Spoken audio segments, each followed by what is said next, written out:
नमस्कार साथियों, जय श्री कृष्णा। साथियों, आपका मेरे चैनल पर हार्दिक स्वागत है, अभिनंदन है। साथियों, अब हम चर्चा करते हैं मूलांक 2 वालों का मूलांक 5 वालों के साथ में कैसा संबंध रहता है, क्या रिश्ता रहता है, क्या इन लोगों को करना चाहिए, क्या नहीं करना चाहिए, किन-किन विषयों पे सावधानी बरतनी चाहिए। यदि ये लोग एक दूसरे के साथ में संपर्क में आते हैं, मूलांक 2 वाले और मूलांक 5 वाले रिश्ते में आते हैं, या परिवार में कोई सदस्य है या कोई कुलीग्स है जो साथ में काम करता है, तो ऐसे लोगों को किन-किन चीज़ों में सावधानी बरतनी चाहिए जिससे इनका जीवन सुचारू रूप से आगे बढ़ सके और अच्छा चल सकते।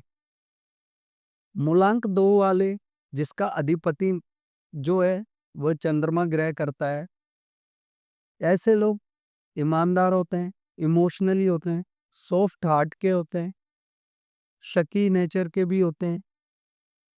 कभी-कभी जल्दबाजी में चीज़ों के अंदर में ध्यान ना रख पाना, या दूसरे को के दर्द को समझकर काफ़ी ज़्यादा इमोशनल हो जाना, कभी ज़्यादा गुस्सैल हो जाना, और कभी बहुत ज़्यादा लगाव वाले हो जाना। ऐसे इन लोगों का व्यवहार रहता है। वहीं पर मूलांक 5 वाले जिसका अधिपति जो है बुध ग्रह करता है, संचालन बुध ग्रह करता है, तो ऐसे लोग क्या होते हैं कि वो जल्दबाजी वाले लोग होते हैं। एक जगह टिक करके फैसला नहीं लेना, कभी बहुत ज़्यादा दिमाग लगा लेते हैं किसी भी चीज़ में, ओवर थिंकिंग करना शुरू कर देते हैं, और कभी बिल्कुल ही लाचार बन जाते हैं कि जो दूसरा जैसे गाइडेंस करे उसके अकॉर्डिंगली चलते हैं। यदि ये दोनों एक दूसरे के साथ में संबंध में आते हैं, तो इनकी केमिस्ट्री काफ़ी ज़्यादा अच्छी बैठ सकती है। दोनों एक दूसरे के साथ में बुद्धि का इस्तेमाल करके सुचारू रूप से किसी भी काम को यदि करते हैं या किसी भी जीवन को शुरुआत करते हैं, तो अच्छे ढंग से चीज़ों को चला सकते हैं। लेकिन इसमें जो मूलांक 5 वाले हैं, उनको अपनी जल्दबाजी को छोड़ना पड़ेगा। एक जगह टिक करके एक बात को सुनना, समझना, सामने वाला क्या कह रहा है उस बात को समझ करके अपनी डायरेक्शन देना, अपनी गाइडेंस देना, ताकि चीज़ों के अंदर में सुचारू रूप से कोई भी कार्य जो आप लोग कर रहे हैं, वह अच्छे ढंग से चल सके।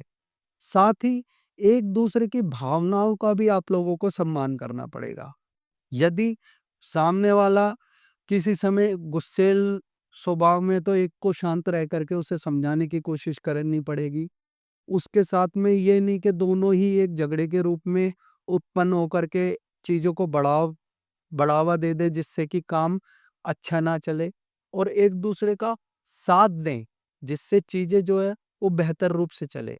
यदि ये लोग पॉजिटिव रूप से एक दूसरे के साथ चलते हैं, तो इनका जीवन सुचारू रूप से एक बेहतर रास्ते की ओर चलता हुआ दिखाई देता है।